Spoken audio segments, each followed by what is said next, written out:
wallahi Kenzo Talina jasobola kutwala art wa Uganda. Ogambye iki? Aba Nigeria lwaki bakyalemeddewo okuwaga okufukamizanga banna Uganda? It is government policy. How? In Nigeria omuyimbi teyekola. Government enamu mukono nti Simon Loko yimba bulungi nnyo oyina eddoboozi ddungi nnyo naye onoonye million 5 ezikola video nga tolina wozikola ki? Ani kati stade mu federation ate muyombye. Kati federation ebigendererwa byayo tebiri awo.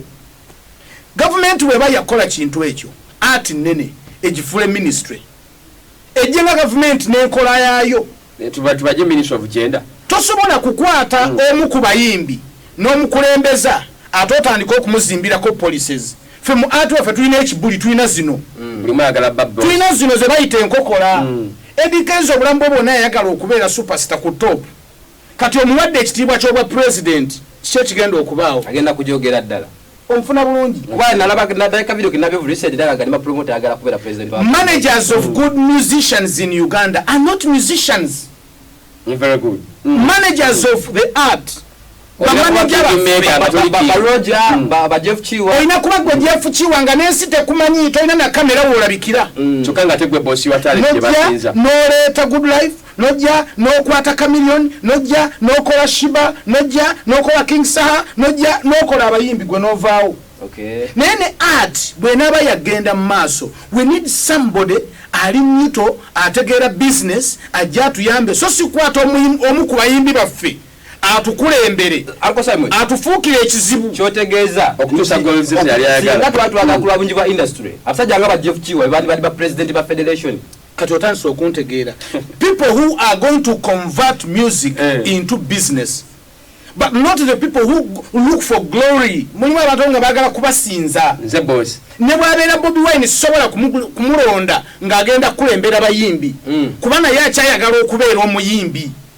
Nali ku interview mu nga tumaliriza bali ba interviewing Cristiano Ronaldo nga omanyi bannamawulire bwe twesooka Cristiano Ronaldo now talk about the play engeri run gigs jasambamu engeri gundi jasambamu kakati wawulira nga wandyagadde okusamba naye lwaki osambako ne Messi azannya atya nagamba no you can't be referee in a game where you still play naga sisobola commentinga konsamba ya muzanyi munnange nga nange nkyali muki nkyali muzanyi munindeko bwe namala okuritayaringa nja kutuula ku pano ntandika okukola judgments ku bayimbi ku bazanyi bannange kati n'omukulembeze wa music alina okuba nga alina art ng'amumanyi naye ng'ate takyali active mu art ng'asobola okwerekereza nagakana akasente mbadde ngenda kalya naye kankawe this upcoming superstar na yajje atuuke wano wenkola ki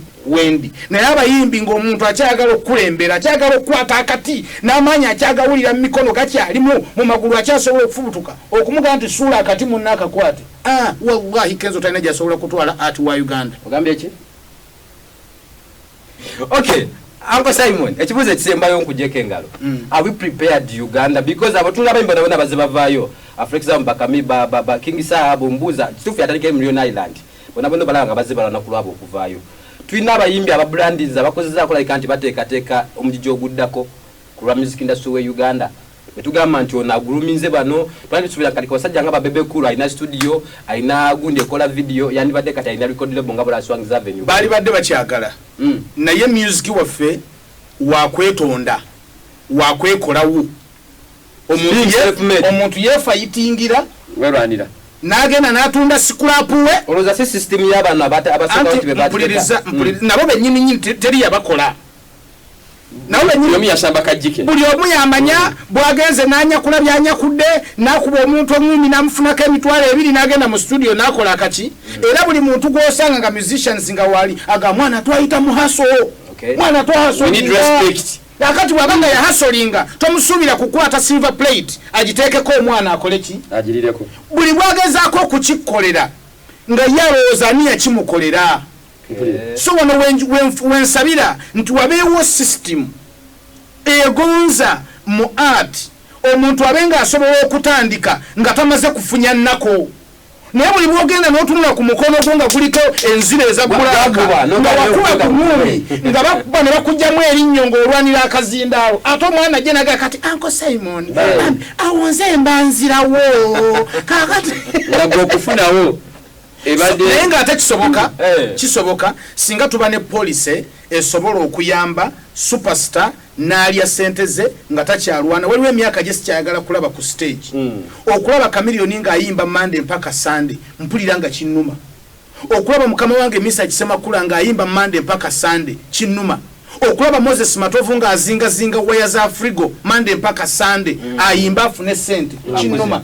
Abasajja abo baali badde bakuba shows nga nnya omwaka ng'akuba ng'eyamumwaka musanga nti ku Serena Afrigo Band omulundi ogu n'ogenda e Masaka Afrigo Band omulundi ogu n'omusanga mu Eastern ejjinja mu Kisaawe Afrigo Band omulundi ogu n'omusanga erira oba eggulu omulundi ogu omwaka ne guggwa nadde ekibuliwe music nasigala ng'amuwa ssente buli lunaku buli we yeetaagira. Ekyo kiwa room nti abasajja bwate bakyafightinga kugenda mu studio kunoonya buyimba bupya ate kulwanagana n'abaana bato kulwanira mpewo ya Munu TV. Naye olwokuba nti system yaffe teganya abakozi okweyagalira mirimu gyabwe kati n'abato tebawaawo space kwambuka. Otherwise, akade katulese walo changwa ngaweza message nagamba Herbert Arthur from Malaba. Much respect to Honorable Bobiwine as such a vehement in there. Okay. Oluzunguleke bajja kukula amanyi. Mwebale kuweza nze Shafik namusera yogera ku Victor Kamenyi. Okay. Abadde Victor Kamenyi. Endulu za musula nga bwe yaziyimbira banne. TikTok amirungi nina mukwano gwange nga nsibula.